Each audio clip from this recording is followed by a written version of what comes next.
merci encore. On Salut. peut faire des choses avec la tech, mais on peut faire aussi des choses avec nos mains, tout simplement. Du Ouais. savoir-faire avec du bois, de la découpe laser. C'est ce dont on va parler avec Mathilde Berchon. Allez Mathilde.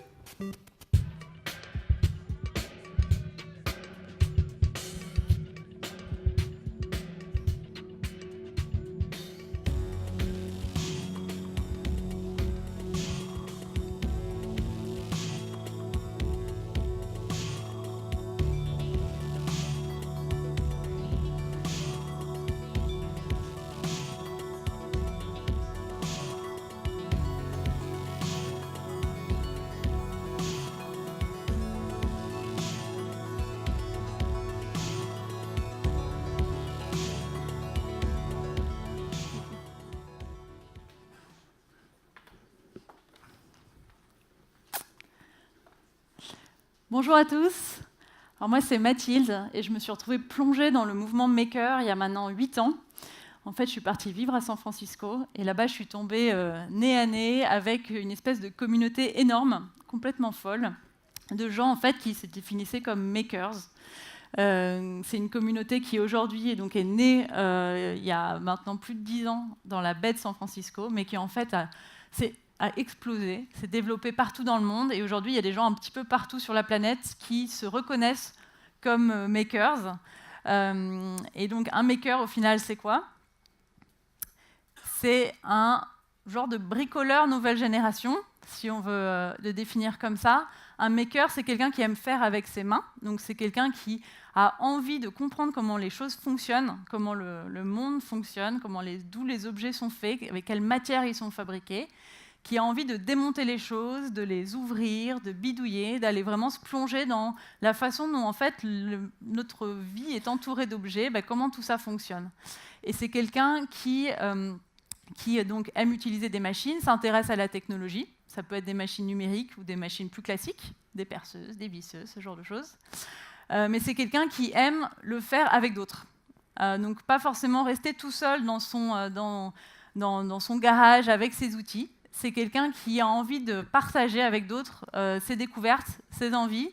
Et donc un maker, c'est quelqu'un qui va être vraiment dans une notion de communauté, donc de notion d'entraide, de partage.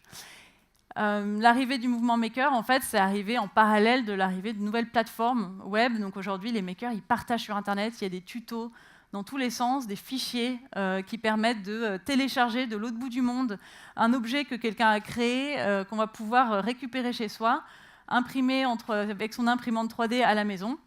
Donc à la maison, ça c'est une des possibilités.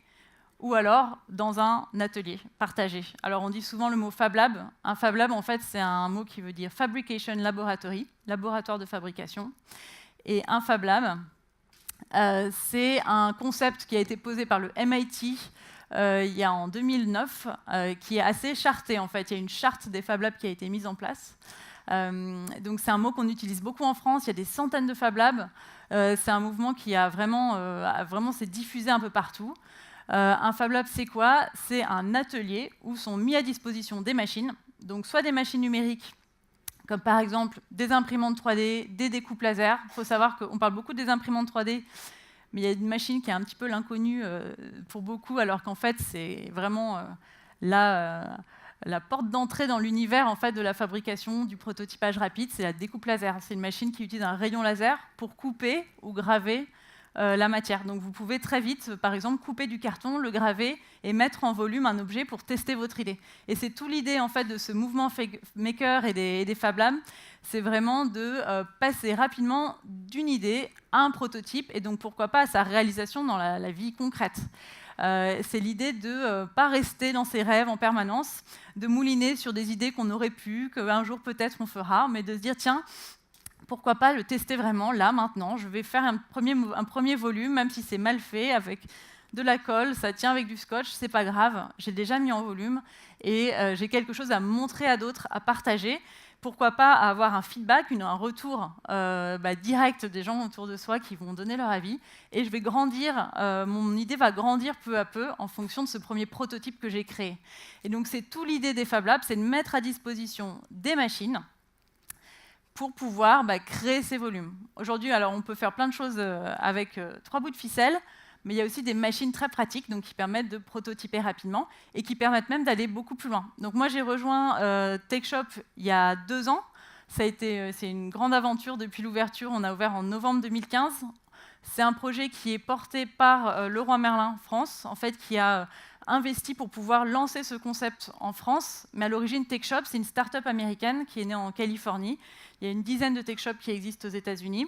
Il y en a un qui existe à Tokyo, il y en a un qui existe à Dubaï. Donc c'est vraiment un réseau international d'ateliers collaboratifs qui vraiment poussent le concept de Fab Lab le plus loin possible. L'idée, c'est vraiment de mettre à disposition au sein d'un lieu qui est en général très grand.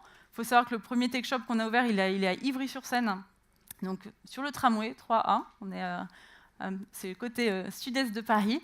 On est un lieu qui fait 2000 m². Donc c'est un ancien entrepôt qui a été complètement transformé en atelier. C'est sur 2 étages et on a 150 machines industrielles ou semi-industrielles à disposition. Donc vraiment, l'idée, c'est de pouvoir réaliser non seulement un premier volume, un premier prototype, mais vraiment d'aller pousser votre idée au maximum pour, pourquoi pas, réaliser vraiment un produit, en fait, quelque chose que vous allez pouvoir vendre possiblement, ou en tout cas tester ou utiliser pour chez vous. Donc c'est vraiment l'idée du Tech Shop, c'est de pouvoir mettre à disposition de l'équipement qui permette de faire plein de choses. Alors on parle beaucoup des machines parce que c'est ce qui saute aux yeux quand on est dans le lieu, quand on le visite. Mais en fait, la force de ce type de lieu, c'est pas tellement les équipements. La force, c'est vraiment évidemment l'accompagnement et la communauté. C'est les gens en fait, c'est l'humain qui occupe ce lieu.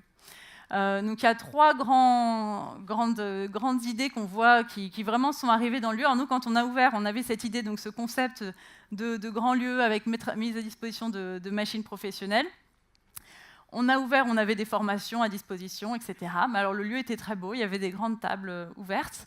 Restait à savoir si vraiment cette idée de communauté, d'entraide et de communauté makers allait vraiment prendre vie dans le lieu et si ça allait fonctionner au final en France, parce qu'on avait vu que ça fonctionnait dans plein de pays, mais est-ce que ça allait fonctionner ici ? La réponse est clairement oui. Aujourd'hui, ça fait donc 2 ans et demi qu'on existe. Il y a un tech shop à Ivry-sur-Seine, un tech shop à Lille, et on a ouvert il y a 2 mois un nouvel atelier qui est au sein de Station F, le grand incubateur campus de start-up qui a ouvert dans le 13e. Et donc, dans tout ce réseau en fait, d'ateliers, vous avez aujourd'hui une communauté de 500 membres actifs qui vraiment fréquentent le lieu, créent, partagent des projets.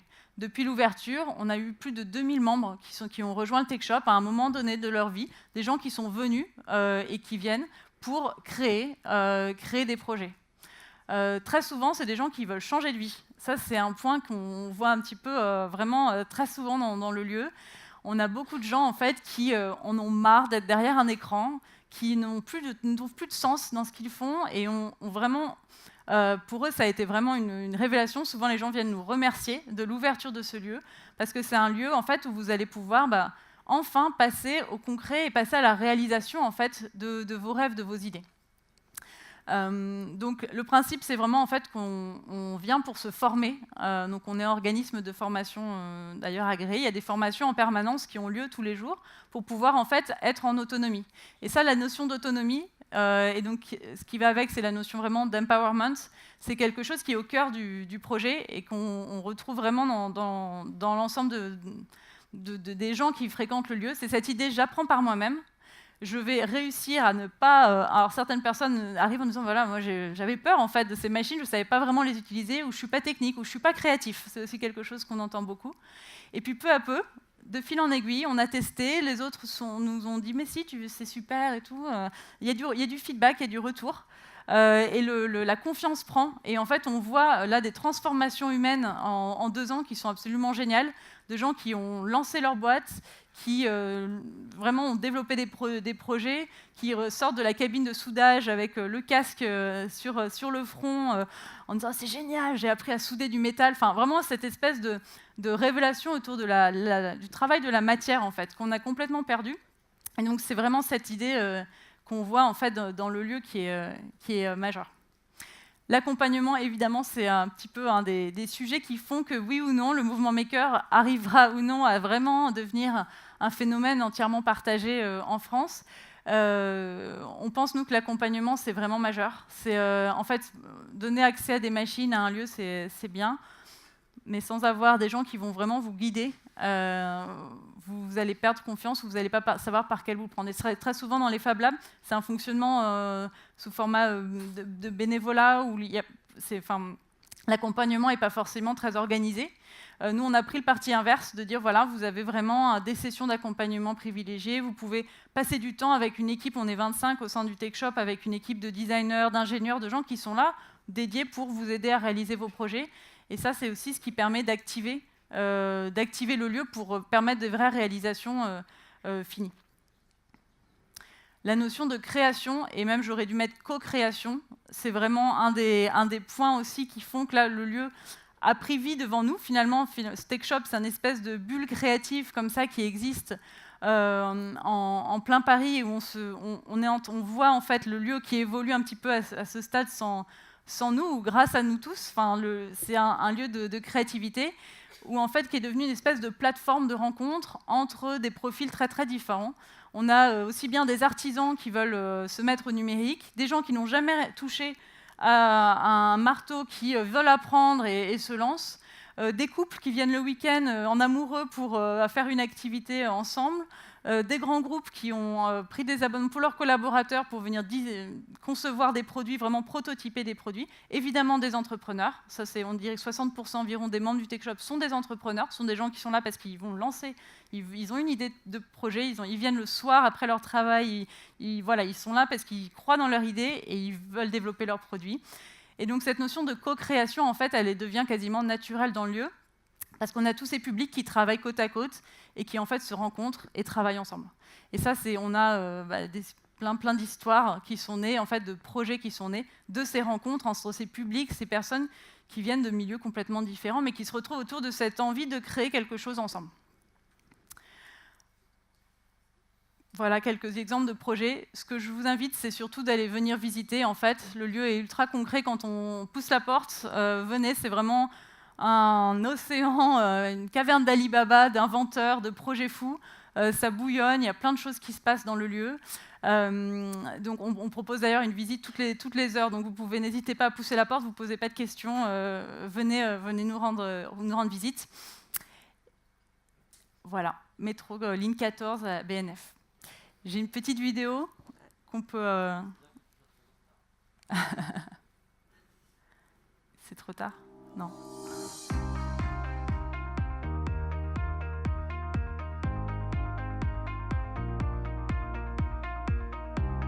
Tech Shop, c'est un atelier de fabrication collaboratif ouvert à tous. On met à disposition des machines industrielles et semi-industrielles, donc tout le monde peut venir les utiliser. Tech Shop, c'est un atelier qui fait 2000 m². L'espace est réparti sur 2 niveaux. Un rez-de-chaussée où vous allez trouver plutôt des machines de production. Et puis au premier étage, on est vraiment sur un niveau plutôt lié au prototypage rapide, avec notamment un beau parc d'imprimantes 3D. Ici, on trouve un petit peu tout ce qu'il faut normalement pour pouvoir réaliser de bout en bout un projet, passer de l'idée au prototype et puis ensuite du prototype au produit.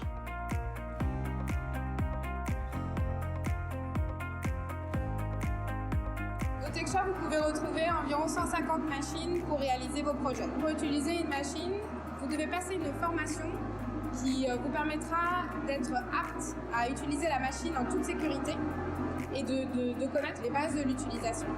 Quand vous vous abonnez, en fait, vous avez un certain nombre de services qui sont associés à cet abonnement, et notamment de l'accompagnement. Donc notre équipe des Dream Consultants est là pour vous accompagner, vous aider à réaliser votre projet.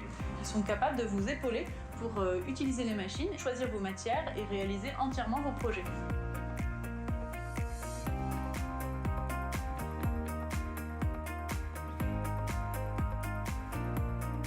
Tous les gens qui vont vous donner des conseils, tant les d'ici que les autres membres, vont permettre de monter en compétences pour pouvoir réaliser des projets de plus en plus dingues, quelque part. Et on peut développer des prototypes assez aboutis, parce qu'on a accès à tout, de la découpe laser à la shotbot ou l'impression. Quand on arrive une machine là, ça serait un peu... ça fait un peu peur, mais bon, c'est facile. Elle peut apprendre très rapidement, en 1 heure, voire 3 heures de formation, l'utilisation d'une machine. On gagne énormément de temps grâce au DC, puisqu'on ne reste pas à buter seul sur un problème. on se rend très rapidement compte qu'on est tout à fait capable de dépasser toutes les limites qu'on s'est fixées au départ. C'est vraiment un plaisir d'utiliser les équipements et puis de bénéficier d'une super communauté. Pour moi, le plus important, c'est l'équipe. Pouvoir parler avec quelqu'un, partager les histoires. On finit par arriver à se dire « Ah, au fait, ça, j'étais incapable de le faire il y a quelques mois et ben maintenant, j'y arrive. »